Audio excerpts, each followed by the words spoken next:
नमस्कार, आदाब, सत श्री अकाल और अस्सलाम वालेकुम। मैं हूं मोहम्मद अहमद काज़मी, लेकर आया हूं आपके लिए ख़ास प्रोग्राम जो हर फ्राइडे को मैं आपके साथ होता हूं और प्रोग्राम का नाम है साउथ एशिया पर नज़र सैयद अली मुश्तबा के साथ। सैयद अली मुश्तबा साहब चेन्नई में रहते हैं, सीनियर जर्नलिस्ट हैं और साउथ एशिया के लिए ख़ास तौर पर उनकी एक्सपर्टीज़ है। आईएएस एकेडमी में भी वहाँ वो स्टूडेंट्स को गाइड करते हैं, कुछ और जिम्मेदारियां भी हैं, लेकिन ये कि कई किताबें लिखी हैं। साउथ एशिया के कई ऐसे एसोसिएशन और फेडरेशंस हैं जिसका वो हिस्सा हैं और कई विदेशी अखबारों के लिए भी काम करते हैं और रक्षा के मामलों के भी काफी हद तक एक्सपर्ट हैं, जानकार हैं। आज हम जिन इश्यूज पर बात कर रहे हैं वो बांग्लादेश में रोहिंग्या जो रेफ्यूजीज हैं उनके लिए एक बहुत बड़ी मुश्किल आ खड़ी हुई है। पैसे की कमी है, लोगों की जरूरत पूरी नहीं हो रही। अब से पहले हम आपको खबर दे चुके हैं कि बांग्लादेश सरकार और वहां के लोग अब रोहिंग्या रेफ्यूजीज के लिए उतने वेलकमिंग नहीं है जितने पहले थे। बहुत से ऐसे वाकयात हैं जिसको हम अब से पहले आपको बता चुके हैं। इसके अलावा जो दूसरी खबर है वो ये कि बांग्लादेश में एक अखबार, उस पर पाबंदी लगा दी गई है और ये कहा जा रहा है कि बांग्लादेश में प्रेस की आजादी की सतह बहुत नीचे पहुंच चुकी है। इसके अलावा पाकिस्तान में वहां के जो प्रेसिडेंट हैं आरिफ अलवी, उन्होंने पंजाब और खैबर पख्तूनख्वा, ये अफगानिस्तान से लगा हुआ एक सूबा है, वहां असेंबली इलेक्शंस डिक्लेयर कर दिए हैं। ये बिल्कुल अलग किस्म का वाकया है, वहां के इलेक्शन कमिश्नर ने नहीं बल्कि प्रेसिडेंट ने इलेक्शन अनाउंस किए हैं। उसके अलावा हम उस पर भी अगर वक्त रहा तो बात करेंगे कि क्या जॉर्ज सोरोस पर जो जयशंकर जी का एक बयान है, जो अमेरिका के बहुत बड़े उद्योगपति हैं, उन्होंने अडानी के बारे में क्या कहा और यहां से क्या जवाब दिया गया। चूंकि अडानी का इशू पूरे देश के लिए रेगुलर बहुत ही अहमियत का हामिल है, चूंकि जो गोदी मीडिया है उसने तो रिपोर्टिंग तकरीबन बंद कर दी है, लेकिन अंदर अंदर घुन की तरह से मुल्क की इकोनॉमी को अडानी खा गया और एक तरह से मुल्क की तबाही का इंतजाम किया है। उस पर अगर वक्त रहा तो बात करेंगे। सैयद अली मुश्तबा साहब, वेलकम है आपका। मीडिया स्टार वर्ल्ड को आप वक्त दे देते हैं हर फ्राइडे के लिए, उसके लिए बहुत बहुत शुक्रिया। आप ये बताइए कि अब ये बांग्लादेश में रोहिंग्या के सामने क्या मुश्किलात आ रही हैं, क्या कुछ है? जी, बहुत शुक्रिया काज़मी साहब, नवाजिश आपकी कि आपके प्रोग्राम में हमें आप मदऊ करते हैं। और सबसे पहले हमारे अपने सामीन को मेरा आदाब, सत श्री अकाल और सलाम वालेकुम। अब इस प्रोग्राम का जो है पहला जो खबर है वो है रोहिंग्यास के बारे में। उसके बारे में जो पहले समझना पड़ेगा कि रोहिंग्यास कौन है और कैसे बांग्लादेश पहुंच गए। तो रोहिंग्यास जो हैं वो कहते तो हैं कि वो म्यांमार के नागरिक हैं और सदियों से जो है वो म्यांमार में रहते हैं।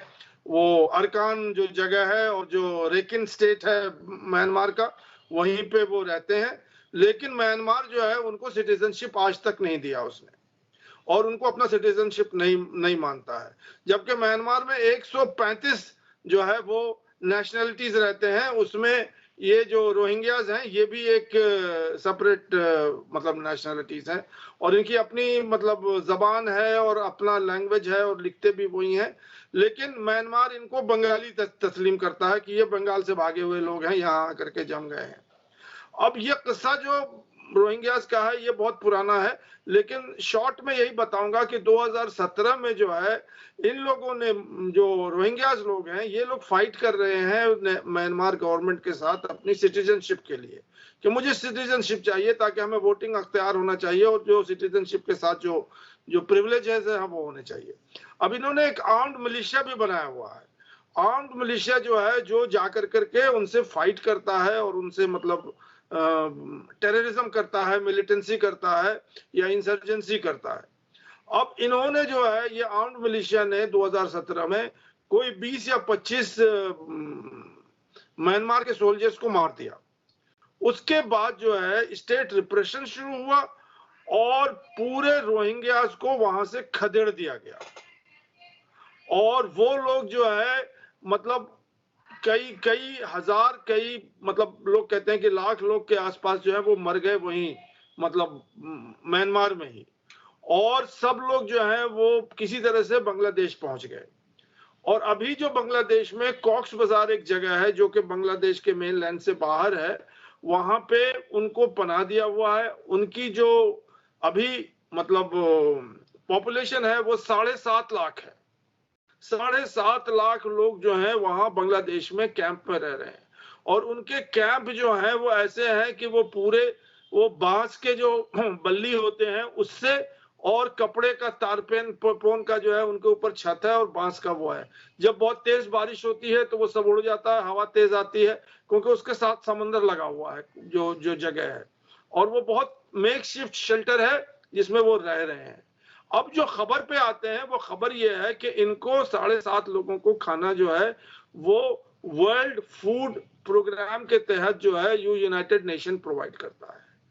अब ये जो है हर फैमिली को वो एक मखसूस रकम देता है, और अभी वहां से अनाउंसमेंट आई है कि अब वो उनके 17% जो उनकी राशन है वो कट कर रहा है। अब हर फैमिली को 1 महीने के लिए सिर्फ $10 मिलेगा। और उसने कहा कि हमें पैसे का अभाव हो गया है, वर्ल्ड कम्युनिटी से अपील किया है कि ये लोग जो हैं रोहिंग्या जो हैं ये ब्रेकिंग पॉइंट पर हैं, ये मतलब अब इनकी फाके कसी आ जाएगी, ये लोग अब स्टारवेशन पे आ जाएंगे अगर वर्ल्ड कम्युनिटी ने उन्हें पैसे नहीं दिए। और उन्हें 12.5 करोड़ रुपए जो है पर मंथ चाहिए इनको खिलाने के लिए। बांग्लादेश जो है उसके पास तो खुद पैसे नहीं, वो कहां से लेके आएगा। अब उन्होंने जो जो वर्ल्ड फूड प्रोग्राम है यूनाइटेड नेशन का, उसने वर्ल्ड से अपील किया है कि वो अगर नहीं देगा मार्च के महीने में तो $10 पर आ जाएंगे, और अप्रैल में शायद और भी इससे कम हो जाए। ये खबर उन्होंने ऐलान कर दिया है कि हमारे पास पैसे नहीं है, आप लोग जो है मतलब इतना जो है लेवल का इनका पैसा है। तो ये जो खबर है ये बहुत ही मतलब इंपॉर्टेंट खबर है मानवता के नाम पर, क्योंकि ये साउथ एशिया के अंदर जो है ऐसी चीज हो रही है जिसका कोई पुरसाने हाल नहीं है, कोई पूछने वाला नहीं है कि वहां क्या हो रहा है। अच्छा रोहिंग्यास हैं, हम तो नहीं है रोहिंग्यास जो हैं तो वो समझ में आए। और उनकी इतनी बुरी हालत है, कैंपों की इतनी बुरी हालत है। अब 7.5 लाख लोग जब एक जगह रह रहे होंगे तो आप समझ सकते हैं कि वहां क्या क्या प्रॉब्लम्स है। पहला प्रॉब्लम तो वहां पर यह है कि वो चाइल्ड लेबर है। दूसरा यह है कि वो वहां पे अबडक्शन हो रहा है, ट्रैफिकिंग हो रहा है, औरतों को लेकर करके वो ट्रैफिकिंग कर देते हैं, उसकी स्लेवरी चल रही है वहां पर, ले जाकर के कहीं स्लेव बना देते हैं। और ये रोहिंग्या जो वहां पर हैं ये मुस्तकिल तौर पर एक बहुत बड़ा गिरोह जो है वो बना हुआ है कि इनको वहां से उठा करके किसी और मुल्क ले जाता है। अब वो अंडमान निकोबार का जो इंडियन ओशियन का जो है वहां से ये बोट पे जाते हैं, बहुत से लोग तो मर जाते हैं। एक टाइम ऑस्ट्रेलिया में बहुत बड़ा किस्सा हुआ था, वो ऑस्ट्रेलिया पहुंच गए, एक बार न्यूजीलैंड में किस्सा हुआ था। अभी पिछले हफ्ते जो है ये लोग इंडोनेशिया में पहुंचे हैं, कोई 67 लोग बोट से। तो ये इंडोनेशिया, मलेशिया, थाईलैंड, इन सब जगहों में जा रहे हैं। हिंदुस्तान के अंदर भी जो स्टैटिस्टिक्स है वो ये बताती है कि 20,000 रोहिंग्या जो है वो यहाँ हैं, जिनको इंडिया जो है नहीं मानती है कि ये हैं, और चाहती है कि उनको पकड़ के डिपोर्ट कर दें जहां जहां जाए वो, चाहे म्यांमार में जाए। अब ये लोग म्यांमार नहीं जा सकते हैं, इसलिए कि वहां के हालात ऐसे नहीं है कि ये लोग म्यांमार में जा सकते हैं। अब इनका क्या होगा। मुस्तफा साहब, अब से पहले जो रिपोर्टें आती रहीं उसमें ये बताया गया कि जो वहाँ का मिलिट्री जनता है, जो फौज की हुकूमत है, उसकी तरफ से वहाँ रोहिंग्या पर काफी ज्यादती होती रही है। जैसा कि आपने बताया सिटीजनशिप वो नहीं देते। उसके अलावा उन इलाकों पे चीन की या कुछ और मुल्कों की भी नजर है, क्योंकि वहां कुछ नेचुरल रिसोर्सेज हैं, इसलिए उनको अप्रूव करना था।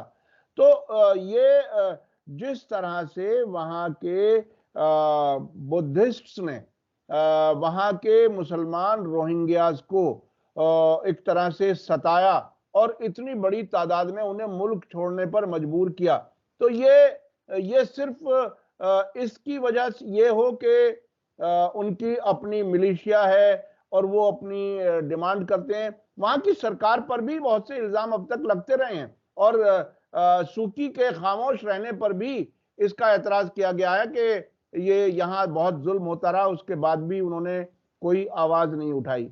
तो ये क्या जो बात आपने बताई, इसमें दूसरा हिस्सा ये भी है क्या? जी, कुछ हद तक इसमें इसमें आपकी बातों में सदाकत है, लेकिन इसको मैं जरा सा और इलेबोरेट कर दूं, क्योंकि जो लेमैन है उन्हें नहीं मालूम है। जो अरकान का एरिया है या जो जो सूबा है, मतलब रेकिन जो सूबा है, उसके अंदर गैस, नेचुरल रिसोर्सेज जो है, जो गैस होते हैं नीचे से जो निकलते हैं, वो है। इंडिया ने भी जो है वहां उसने अपने 2 गैस के कुएं लगाए हुए हैं, और आज तक जो है वो गैस वो पाइपलाइन से लाना चाह रहे थे, रेकिन से बांग्लादेश, और बांग्लादेश से फिर वो मतलब यहाँ आसाम, और आसाम से जो है वो पूरा यूपी तक, मतलब वो गैस पाइपलाइन का जो ख्वाब था वो था। लेकिन आज तक जो है वो गैस पाइपलाइन बना नहीं, बहुत बहुत सारे पैसे खर्चे हुए, मैंने काफी उस पर काम किया है, मुझे मालूम है। अब वो सारे गैस जो है वो चाइना ले रहा है वहां से, और उसने अपनी पाइपलाइन बिछा दी है, और वो है। और वही रेकिन जो स्टेट है उनका, उसी में सिटविट पोर्ट है, वो नेचुरल पोर्ट है। उसको भी इंडिया ने काफी मतलब हद तक उसको मरम्मत किया था, और उसको ये किया था मतलब अपनी जगह जमाने के लिए।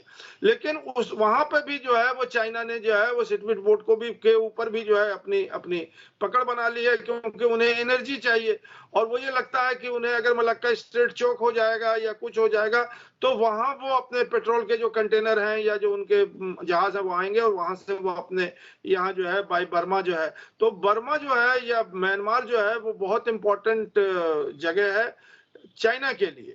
और वहां पे भी जो है इंडिया और चाइना का कॉन्फ्लिक्ट का चल रहा है, चाइना का भी वो नेबर है, इंडिया का भी नेबर है। अब आ जाइए रोहिंग्यास के बारे में। तो रोहिंग्यास के बारे में जो मेरी अपनी समझ है, मैं जितना कुछ जानता हूँ समझता हूँ, वो ये है कि जो वर्ल्ड कम्युनिटी है उसका कहना है कि हमको रोहिंग्यास को वापस वहीं बसाना है, रिपैट्रिएट करना है, और चाहे उसके लिए वो मतलब टाइम लगेगा या जो भी कुछ होगा। और जो बर्मा के जो जो मिलिट्री जंटा है वो अभी भी वहां पे मतलब रेकिन में, ऐसा नहीं कि सब लोग भाग गए हैं, अभी वहां लाखों की तादाद में रोहिंग्यास वही हैं जो नहीं भागे हैं। तो ऐसा नहीं कि एक एक रोहिंग्या भाग गया है, तो वहां भी बस्तियां और जो है घरे जो है वो मौजूद है। ये बात अलग है कि जो लोग भाग के गए हैं उनके उसको जो है क्रेन लगा के और जेसीबी लगा करके उसको मिसमार कर दिया है, वो अलग चीज है। अब उनका कहना है जो जो जो रोहिंग्या जो कैंप में रह रहे हैं कि हमें तो जाके फिर से घर बसाना पड़ेगा, हमें कहां से पैसे आएंगे, ये होगा। तो वो बात जो है वो ये है कि इस मसले का सोल्यूशन यही है। रोहिंग्या ये कह रहे हैं कि हम वहां नहीं जाएंगे जब तक कि हमारे हालात नहीं है, जब तक हमें सिटीजनशिप नहीं मिलेगी। अब यहाँ पे सिटीजनशिप कौन दिलवाएगा, कौन रिपेट्रिएट करेगा, कौन उनकी सिक्योरिटी लेगा कि वो उनको फिर से वो जो है वो तय नहीं करेंगे।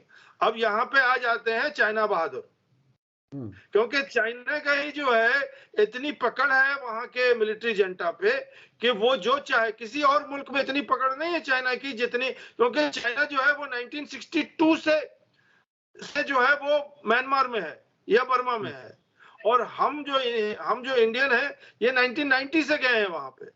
तो हम जो है वहां की जनता को हम आर्म ट्विस्ट नहीं कर सकते हैं, या हम उनको नहीं कर सकते हैं जो कि हम बांग्लादेश को कर सकते हैं या श्रीलंका को कर सकते हैं या नेपाल को कर सकते हैं। वो काम जो है सिर्फ चाइना कर सकता है। और चाइना की तरफ से जो मेरी मतलब इंफॉर्मेशन है कि चाइना भी वो ह्यूमैनिटी के साइड है, और वो ये कहता है कि हाँ मैं इसको देखूंगा कि वो लोग सब आ जाएं यहाँ पे। तो मुझे इसका सोल्यूशन जो है वो, अब इसमें मैं एक और बात कहता हूं कि वो MBS जो है अपने सऊदी अरेबिया वाले, उनको भी कुछ दर्द हुआ था मुसलमानों का और रोहिंग्यास का, तो उन्होंने भी कुछ जगह इंतजाम की थी, मालूम नहीं उसके आगे क्या हुआ, कुछ अनाउंसमेंट हुआ था कि वो सऊदी अरेबिया में भी आके रह सकते हैं। कुछ लोग जो है वेस्टर्न ममालिक में भी चले गए हैं, लेकिन ज्यादातर जो रोहिंग्यास के जो लोग जो कैंप छोड़ के जा रहे हैं वो है इंडोनेशिया, मलेशिया, थाईलैंड। तो ये सब जगहों पे जो है वो जा रहे हैं, और वहां पे जो हालात है वो बहुत ही बद से बदतर है। उनका ये है कि मैल न्यूट्रिशन है, लोगों को खाना नहीं मिलता है। बच्चे जो है वो 1/3 ऑफ द पॉपुलेशन, 7.5 लाख में जो है 1/3 पॉपुलेशन बच्चे ही हैं, और वो सब स्टंट है, अंडरवेट है। और ये सब जो है वहां पे डिप्राइवेशन इतना ज्यादा है कि कैंप जो है ओवर क्राउडेड है, जो मतलब आदमी जो है कैंप में रह रहे हैं, मतलब और चाइल्ड लेबर है, मैरिज है, ट्रैफिकिंग है, ये सब चीजें जो है रोहिंग्या का प्रॉब्लम है। और ये लोग जो है अपने जिंदगी का रिस्क लेकर के बोट में बैठ करके ये पानी में सेल कर जाते हैं, मतलब दिनों दिन महीनों महीनों मतलब समंदर में रहते हैं और कोई मुल्क उनको लेने के लिए तैयार नहीं है। अब ये जो एनजीओ जो है, सेव द चिल्ड्रन भी वहां एक एनजीओ है जो चल रहा है, उसने भी अपील की है कि दुनिया से अपील की है कि please don't turn your back to the Rohingya issue, नहीं तो आपको आपका खुदा माफ नहीं करेगा। हाँ, तो ये बहरहाल माफ नहीं करेगा। जी जी जी और ये 5 रोहिंग्या के साल बारे हो में गए, 2017 आज नहीं 5 साल हो गए, 5 साल इस मतलब कि आपके अंदर उनका ये कि आपके अंदर अगर मानवता की कोई थोड़ी सी भी जरासीम है तो कम से कम उसके बारे में सोच लीजिए रोहिंग्या के बारे में। जी, हम अपने दर्शकों को अब से पहले कुछ कॉक्स बाजार से भी इंटरव्यू दिखा चुके हैं और वहां जिस तरह से क्राइम बढ़ रहा है, कभी कभी कुछ लोगों पर शक होता है कि बर्मा की सरकार के खुफिया महकमे के लोग वहां पर अंदर आ जाते हैं और ड्रग ट्रैफिकिंग बहुत हो रही है ताकि उनमें नशा और क्राइम बढ़े।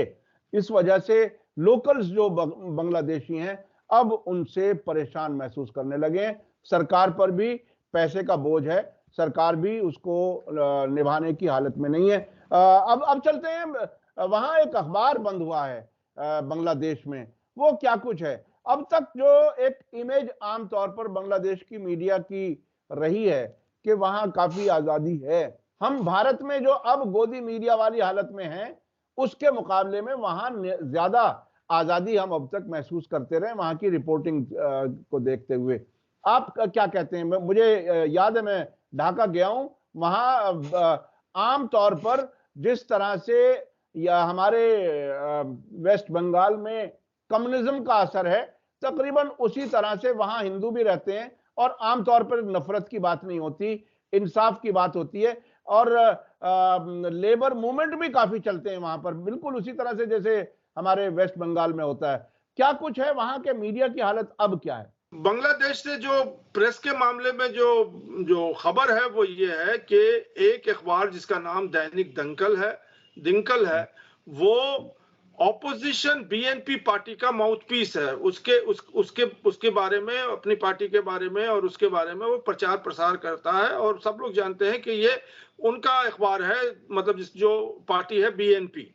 इसको जो अभी रूलिंग पार्टी है अवामी लीग, उसने बंद कर दिया और इस बंद के बाद जो है वो फ्रीडम ऑफ एक्सप्रेशन और फ्रीडम ऑफ प्रेस का जो है वहां नारा लगने लगा, क्योंकि वहां लेफ्ट फोर्सेस बहुत स्ट्रांग है और उन्होंने कहा कि आप डेमोक्रेसी चला रहे हैं, यहाँ पे आप कैसे आप फ्रीडम ऑफ एक्सप्रेशन को बंद कर सकते हैं। और ये जो दैनिक दिंकल अखबार है ये ज्यादातर मतलब रूलिंग पार्टी के अगेंस्ट में जो वो काम कर रहे हैं उनकी खबरें वो छापता था।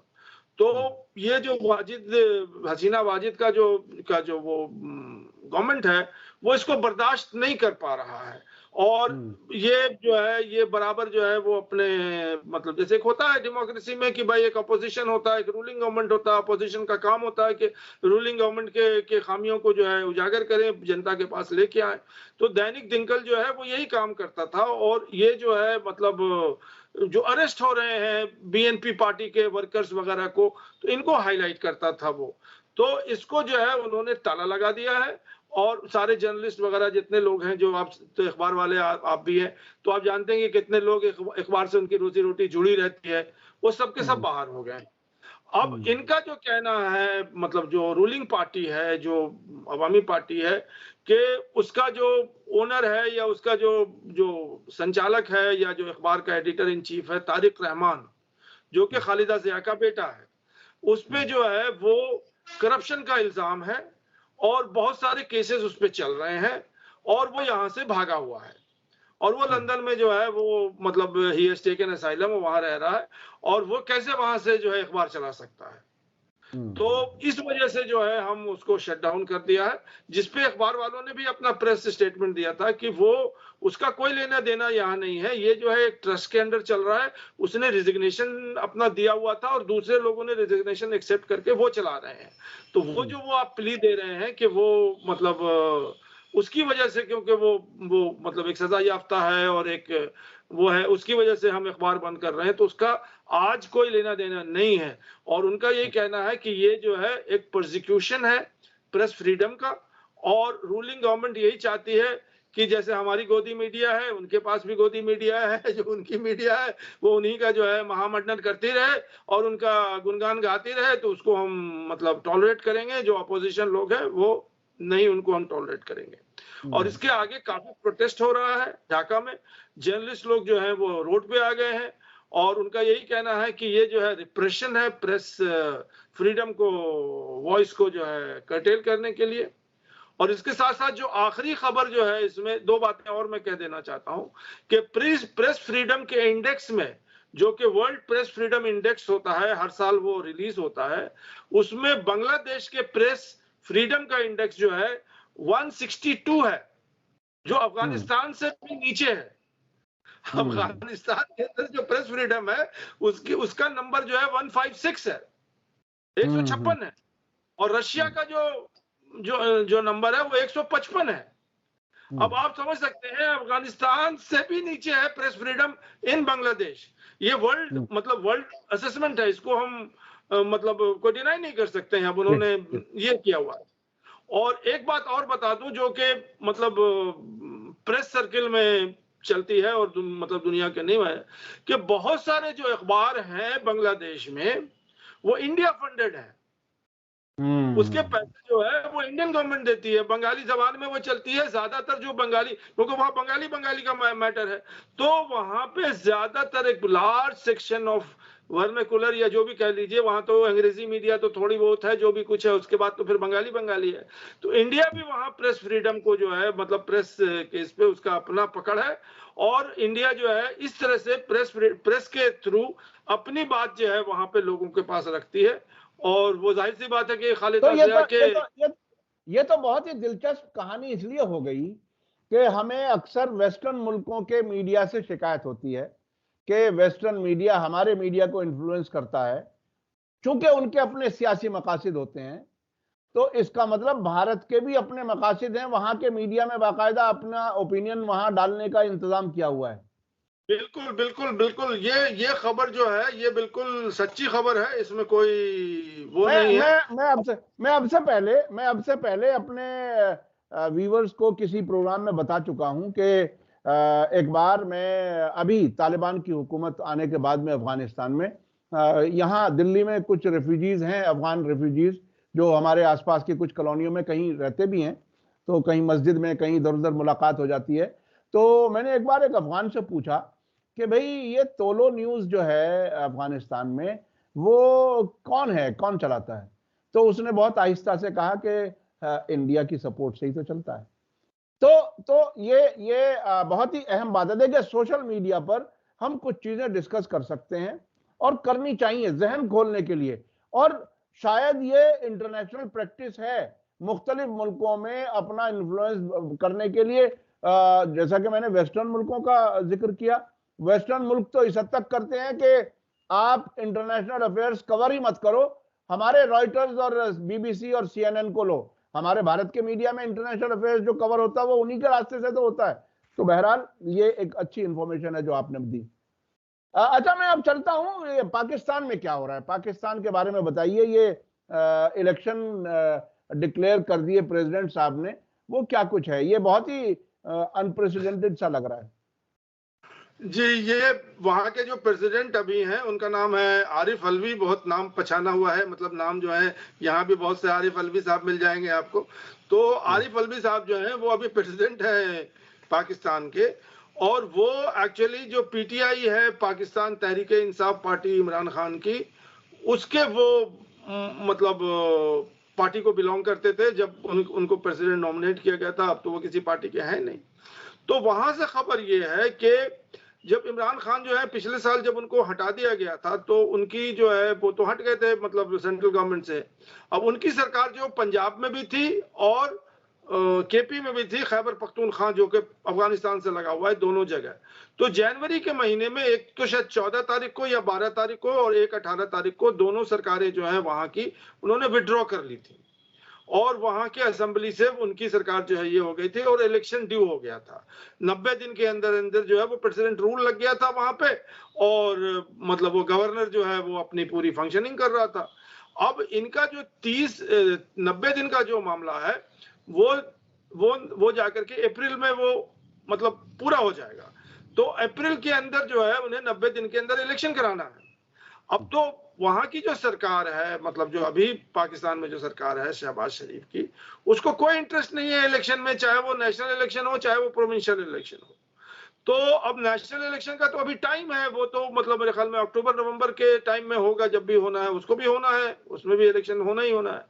तो ये आरिफ अलवी साहब ने बिना इलेक्शन कमीशन को बताए हुए या उनके ऑफिस से ये आया था कि हमने लेटर जो है एज अ प्रेसिडेंट लिखा था इलेक्शन कमीशन को, अब आप इलेक्शन करवा दें, यहाँ इलेक्शन ड्यू है, 90 डेज का जो कॉन्स्टिट्यूशनल मैंडेट है उसको क्रॉस नहीं होने दें, उससे पहले जो है इलेक्शन करा दें।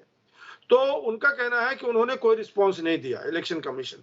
तो इससे यही बात होती है कि इलेक्शन कमीशन वहां भी जो है वो रूलिंग पार्टी के अंडर है और जो रूलिंग पार्टी कहेगी वही इलेक्शन कमीशन करेगा, उसकी कोई इंडिपेंडेंट हैसियत नहीं है। ये तो बिल्कुल साफ है। मतलब आप हिंदुस्तान के बारे में इलेक्शन कमीशन के ऊपर एलिगेशन लगाते हैं, लेकिन पाकिस्तान में तो भी वही हाल है जो कि हिंदुस्तान का हालत है कि इलेक्शन कमीशन जो है वो। तो अब ये प्रेसिडेंट साहब का ये कहना है कि हम तो मतलब आई एम द प्रेसिडेंट और मेरा तो कॉन्स्टिट्यूशनल को प्रोटेक्ट करने का मेरा जो है अधिकार है, और जो भी हमने अनाउंसमेंट किया है वो विद इन द कॉन्स्टिट्यूशन किया है, और उन्होंने डेट भी डिक्लेयर कर दिया है, 9 अप्रैल की डेट भी डिक्लेयर कर दी है। तो अब वहां पे जो किस्सा वो ये है कि अपोजिशन पार्टी जो है वो उसमें खलबली मच गई है कि ये प्रेसिडेंट जो है ये कैसे इलेक्शन अनाउंस कर देगा, उसकी तो कॉन्स्टिट्यूशनल राइट नहीं है। अब ये आगे क्या होगा, ये सुप्रीम कोर्ट जाएगा या कहां से ये फैसला होगा कि प्रेसिडेंट ने सही किया कि गलत किया, कि बाकायदा इलेक्शन होगा इस दोनों प्रोविंसेस में, ये अभी तो बहुत अनक्लियर है। अभी जो है वो प्रेसिडेंट का अनाउंसमेंट हुआ है और अपोजिशन का उसके ऊपर जो है एक मतलब बोछार पड़ गया है कि आप कैसे अनकॉन्स्टिट्यूशनल, आप तो सिर्फ प्रेसिडेंट हैं, आप वहीं बैठे रहिए, आप इधर उधर जो है ना कीजिए। तो ये खबर है वहां की। अच्छा, आपको क्या लगता है जिस तरह से इमरान खान को हुकूमत से हटाया गया, इमरान खान ने खुल करके कहा कि अमेरिका यहां दखल दे रहा है और इस हुकूमत को इंपोर्टेड सरकार भी कहा, और उसके इमरान खान के साथ पब्लिक भी बहुत जुड़ी हुई नजर आ रही है, बाकायदा लाइव उनका टेलीकास्ट बंद कराना पड़ा सरकार को कराची में और कई जगहों पर।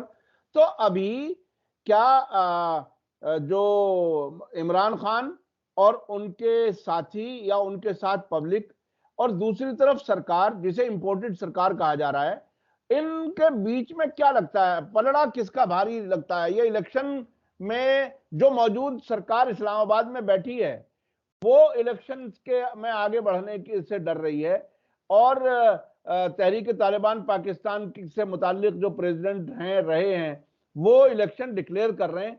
तो क्या इमरान खान फिर से मजबूत होकर के आ सकते हैं? आपको क्या अंदाज है, क्या लगता है? नहीं, वो पीटीआई है, वो मतलब Tehreek Insaf party Pakistan. PTI Pakistan Tehreek Insaf party, वो तालिबान वाले नहीं है, ये पीटीआई पार्टी है। इमरान खान की जो पार्टी है ये पीटीआई है, मतलब पाकिस्तान तहरीक इंसाफ पार्टी।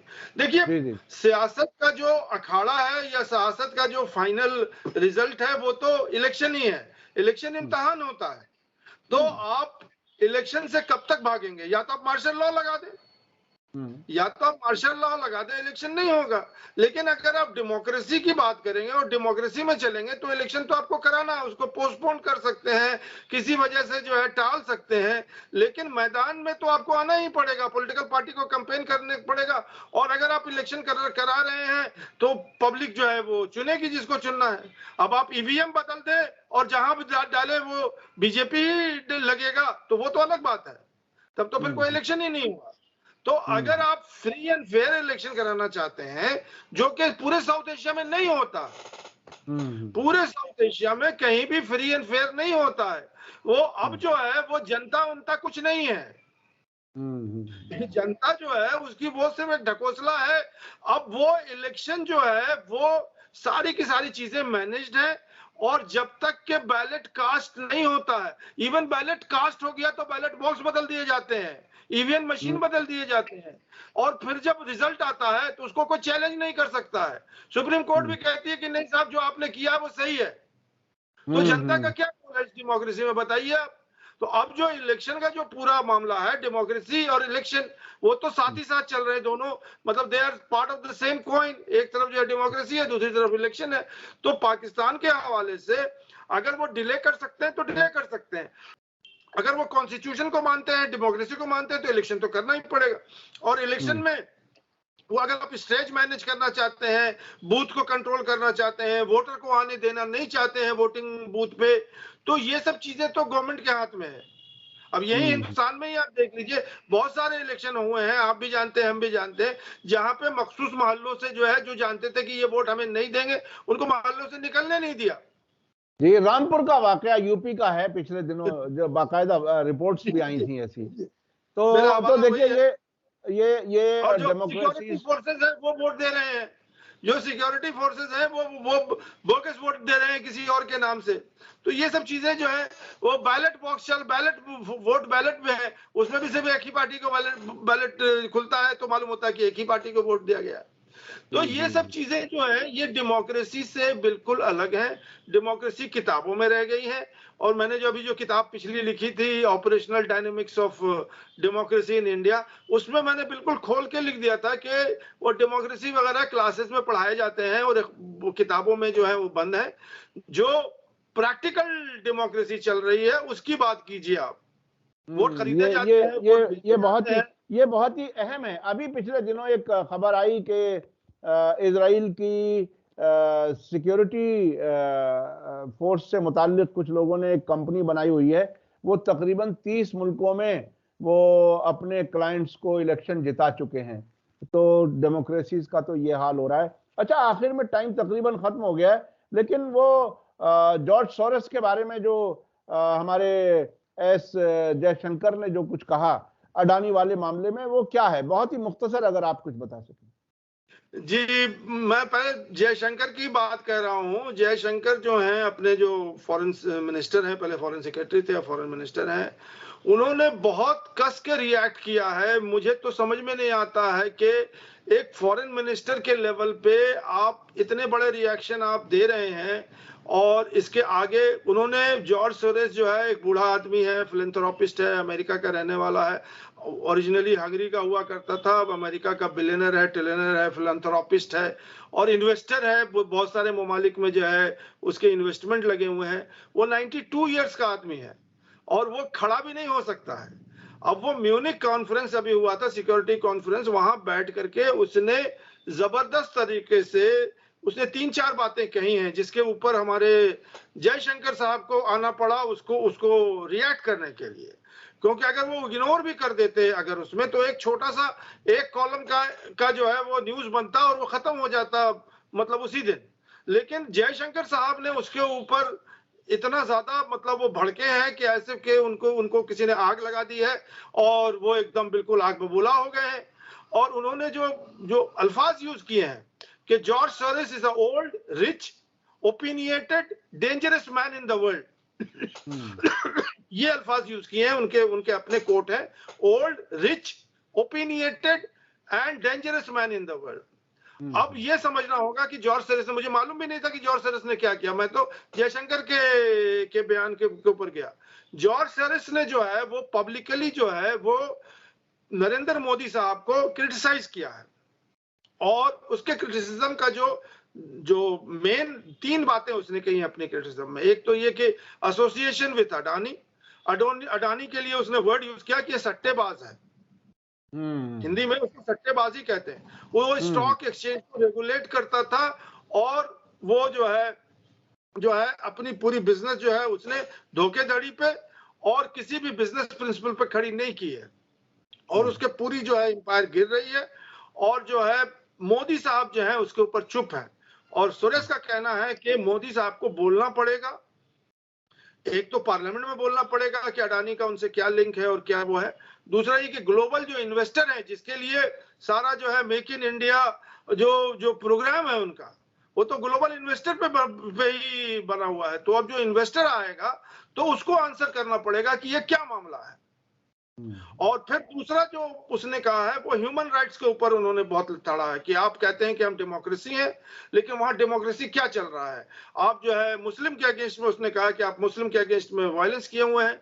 गुजरात का उसने में हवाला लिया है, और उसने कहा कि वो हिंदू नेशनलिस्ट मतलब नेशन बनाना चाह रहा है। और प्यूनिटिव एक्शन मतलब यह है कि मुसलमानों के ऊपर, माइनॉरिटी के ऊपर, उनको उनके ऊपर जो है वो जुल्म कर रहा है, और सरकार जो है चुप है। उसके बाद उसने कहा है कि जो ग्लोबल टाइज हैं, मतलब इंडिया के जो मोदी सरकार के अंदर, एक तरफ जो है उसमें वो अमेरिका के साथ है जो कि ओपन सोसाइटी है, दूसरी तरफ जो है वो रशिया से तेल खरीद रहा है। अब ये कंट्राडिक्शन अब कैसे इसको सॉल्व करेंगे। तो जो पूरा का पूरा दूसरी तरफ वो क्वाड के ऊपर है, जहां पे क्वाड में ऑस्ट्रेलिया है, यूएस है, जापान है, और ये सब लोग जो है, ये जो है इंडिया उनके साथ है, और दूसरी तरफ जो है वो रशिया के साथ है। तो ये जो कॉन्ट्रडिक्शन है इंडिया के ग्लोबल जो टाइज है उसमें। और फिर उसने ये भी कहा है कि हिंदुस्तान में जो है अब डेमोक्रेटिक रिवाइवल फिर से होने वाला है, और जो इंस्टीट्यूशन को इसने करप्ट कर दिया है या इसको ये कर दिया, वो सब इंस्टीट्यूशन के अंदर फिर से रिफॉर्म होगा। उसका मतलब ये था कि इलेक्शन कमीशन, सीबीआई, ईडी और ये सारे जो जो हैं इसके अंदर रिफॉर्म्स होंगे। तो ये सोरेस का कहना है, और मेन जो चीज है वो अडानी के ऊपर वो लेकर के आया था। और मुझे इसमें आखिरी बात ये कहनी थी कि जॉर्ज सोरेस जो है वो एक 92 इयर्स का आदमी है। अब 92 इयर्स के आदमी को आप समझ रहे हैं कि उसको दुनिया से क्या मतलब, दुनिया में का जो खेला है ये तो चलता रहेगा।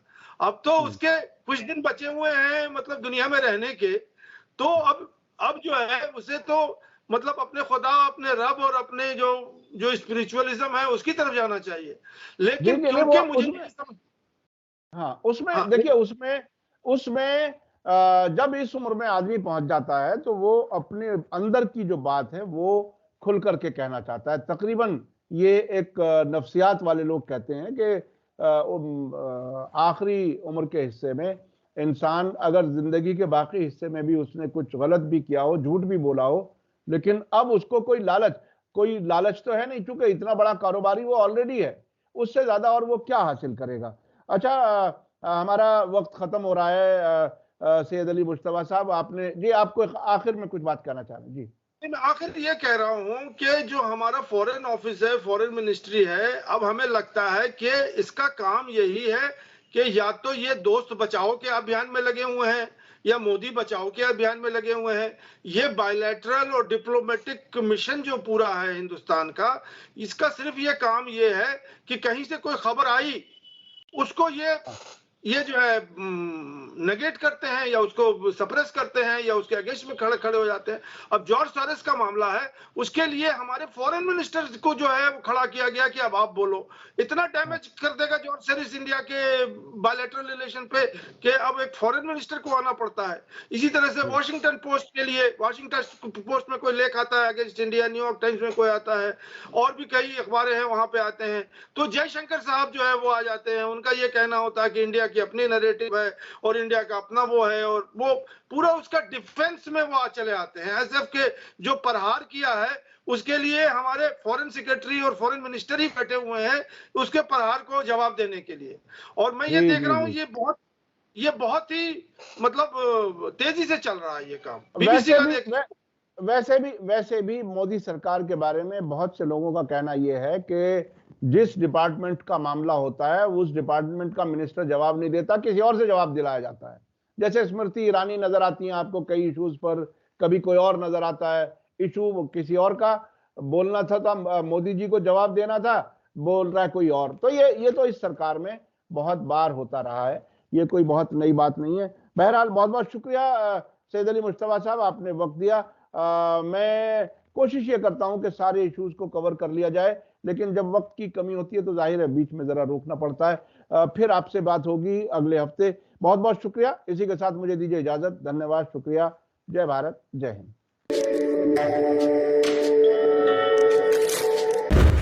मीडिया स्टार वर्ल्ड के और वीडियो देखने के लिए हमारे चैनल को सब्सक्राइब करें और सीधे नोटिफिकेशन पाने के लिए बेल आइकन दबाएं। और अगर हमारी खबर सच्ची और अच्छी लगे तो अपने व्हाट्सएप, इंस्टाग्राम, फेसबुक और ट्विटर अकाउंट पर जरूर शेयर करें।